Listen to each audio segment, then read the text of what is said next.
Pak Dedi mau lihat siapa gubernur ini?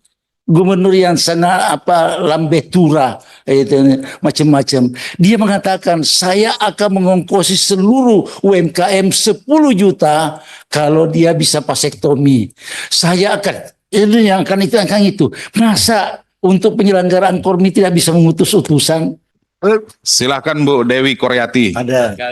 Iya, Jabar bersatu tak terkalahkan. Yeah. Hidup Teh Meli. Yeah. Setelah mendengar saudaraku Teh Meli berbicara, kayaknya Kormi selesai. Pasti mendapatkan dukungan penuh dari semua pihak. Kuncinya teteh yang di belakang saya ini. Jadi pertama-tama, Assalamualaikum warahmatullahi wabarakatuh. Selamat siang dan salam sejahtera untuk kita semua. Ya, pertama-tama terima kasih saudaraku pimpinan yang telah memberikan kita kesempatan untuk bisa menyampaikan tanggapan-tanggapan kepada Kormi. Dan alhamdulillah hari ini kita bisa mendengarkan Kormi memberikan pemaparan yang luar biasa sehingga saya menjadi sangat lebih tertarik lagi. Nah, saudaraku, sebelum menyampaikan ini tentu ini kan olahraga masyarakat, betul ya. Nah, kita semua nih anggota dewan juga termasuk masyarakat kan. Jadi mulailah bagaimana mengedukasi anggota DPR supaya sehat gitu ya. Apalagi kalau nantinya mau jadi tuan rumah. Nah, itu harus lebih sehat lagi gitu ya. Gitu loh maksudnya. Harus ada dampak yang positif terhadap kesehatan dari anggota Komisi 10. Karena kami melihat bahwa dari pemaparan saudaraku, ini luar biasa ya, hanya 7% pemuda memiliki kebugaran yang baik. Berarti kebiasaan pemuda di kita ini kurang berolahraga dengan baik, dengan baik itu artinya teratur, mencapai target, heart rate berapa, lingkar pinggang berapa, berat badan berapa, kan begitu ya. Nah, kemudian 93% tergolong kurang bugar. Nah, ini akan berpotensi menghambat pencapaian visi Indonesia Emas tahun 2045 dan ini merupakan musibah kalau sampai nanti pemuda kita tidak pemuda yang bugar. Tuh. Nah, kemudian saya juga melihat tadi disampaikan juga di sini bahwa ada 76% kematian di Indonesia yang bukan karena penyakit menular, tetapi karena kardiovaskuler dan diabetes. Kalau kardiovaskuler itu, dokter manapun akan mengatakan hati-hati terhadap rokok. Ya, gitu. Saya mau menyampaikan yang di depan saya ini tadi, yang membela diri bahwa kematian itu bukan karena rokok. Betul, kematian itu karena Allah sudah menentukan hari itu mau mati, begitu meninggal gitu ya. Jadi bukan karena rokok itu menyalahi itu ya. Ke sana. Ya, jadi saudaraku kalau udah Kormi ya harus memberikan edukasi yang baik dimulai dari diri sendiri gitu ya. Jadi tapi memang bugar-bugar semuanya. Lingkar pinggang udah memenuhi syarat. Nah, makanya ya, syarat menjadi pengurus Kormi, lingkar pinggang harus benar. Ya. Nah, kemudian ini beban ekonomi juga akan sangat besar. Nah, saudaraku, karena itulah makanya Kormi ini diperlukan oleh Indonesia untuk mencapai Indonesia yang sehat. Jadi kalau seperti ini tidak ada tidak ada negasinya, tidak ada penolakan untuk mendukung penuh saudaraku dalam melakukan aktivitas ini. Apalagi ke depan ingin melakukan Fornas. Dan kejadiannya ini, bukan kejadian, pelaksanaannya adalah di NTB. Kami tentu sangat mendukung karena Pak Lalu ini berasal dari NTB ya. Nah, karena beliau yang akan mendorong penuh ditambah Teh Meli yang terdepan, maka insya Allah Fornas ini akan berdampak. Yang saya ingin sampaikan bahwa satu, Fornas ini saya dari Fornas dulu. Fornas ini kan banyak dampaknya. Pertama, dampak mensiarkan Indonesia di mata dunia. Tadi kan udah saya mendengarkan di jalan dunia-dunia disebut-sebut tadi ya, apalagi katanya Sekjen Formi dunia itu adalah anaknya Erdogan, gitu ya. Kalau saya nggak salah, apa saya salah. Pokoknya ada sebut-sebutan lah. Pokoknya orang penting lah, gitu ya.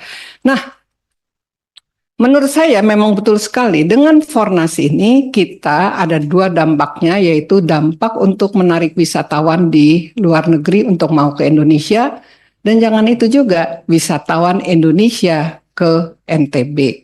Karena belum tentu semua orang Indonesia udah pernah ke NTB walaupun indahnya luar biasa.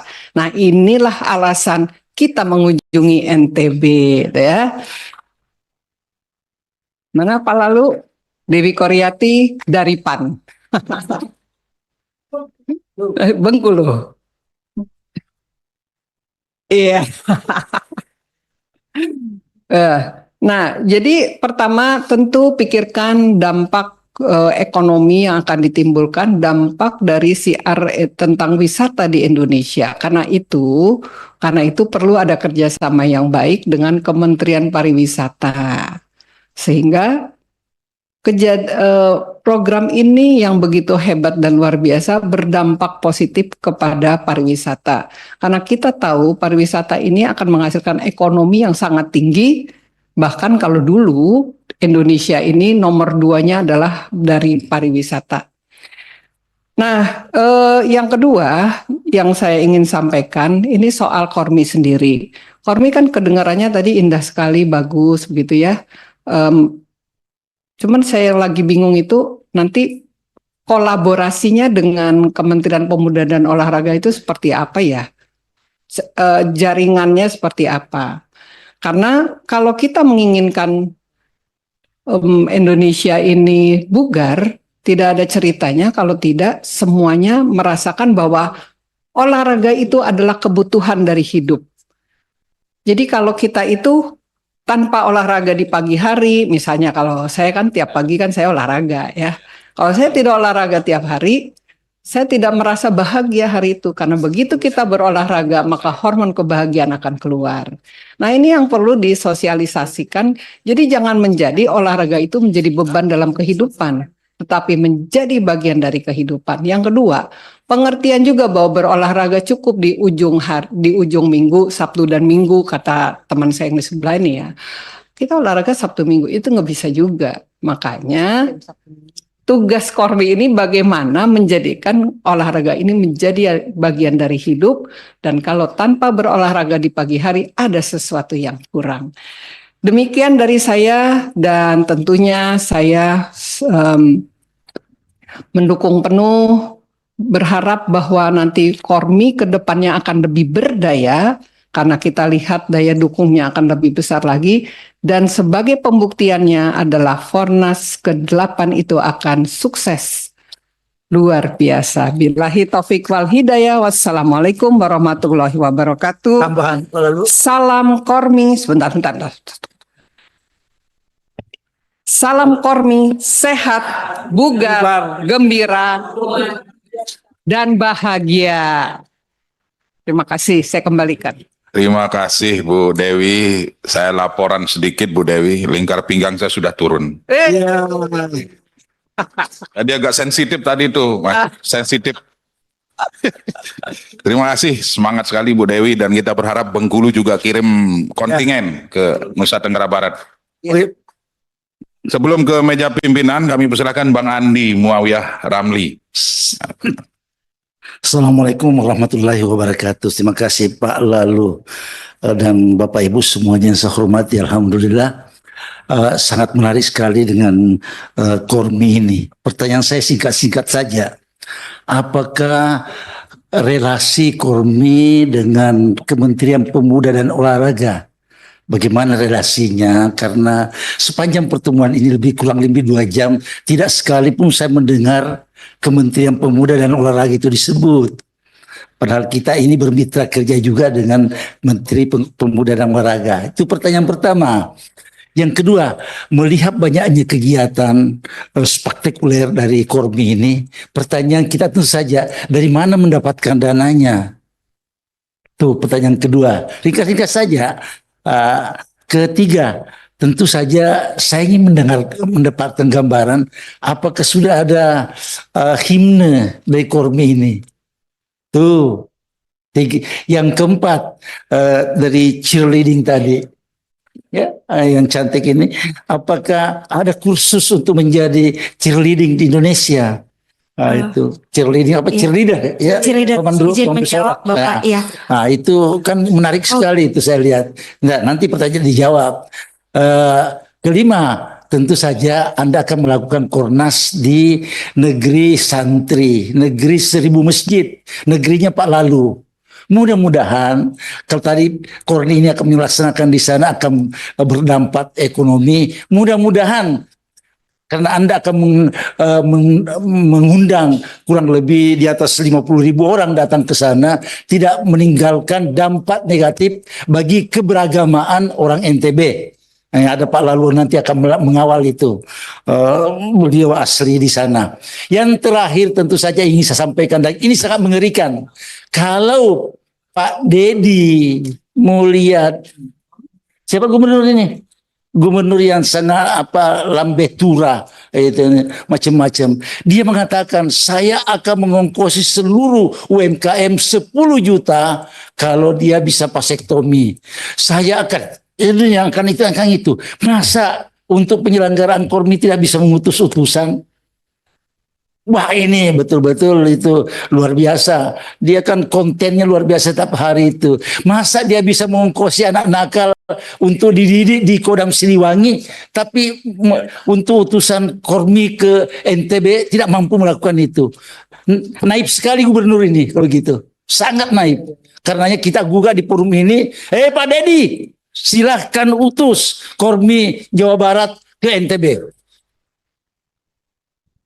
Wallahul muwaffiq ila aqwamit thoriq. Wassalamualaikum warahmatullahi wabarakatuh. Baik, terima kasih Bang Andi. Nanti kita laporkan ke Kang Dedi nih. Ya mudah-mudahan lah beliau nonton ini. Kalau sekelas Kang Dedi tidak bisa mengutus kontingen ke NTB itu memalukan. Sangat memalukan. Mudah-mudahan beliau tonton raker kita ini, RDPU kita ini. Ya. Silakan berikutnya Pak Mahfud dari meja pimpinan. Kami persilakan. Saya izin 1 menit pimpinan. Oh Pak Latindro dulu. Ya silakan. Terima kasih pimpinan yang saya hormati, teman-teman. Bentar Pak Latindro, tadi kesepakatan kita jam 12, kita perpanjang maksimal jam 1 ya. Jadi jam 1 kita sudah harus bubar. Kita sepakati?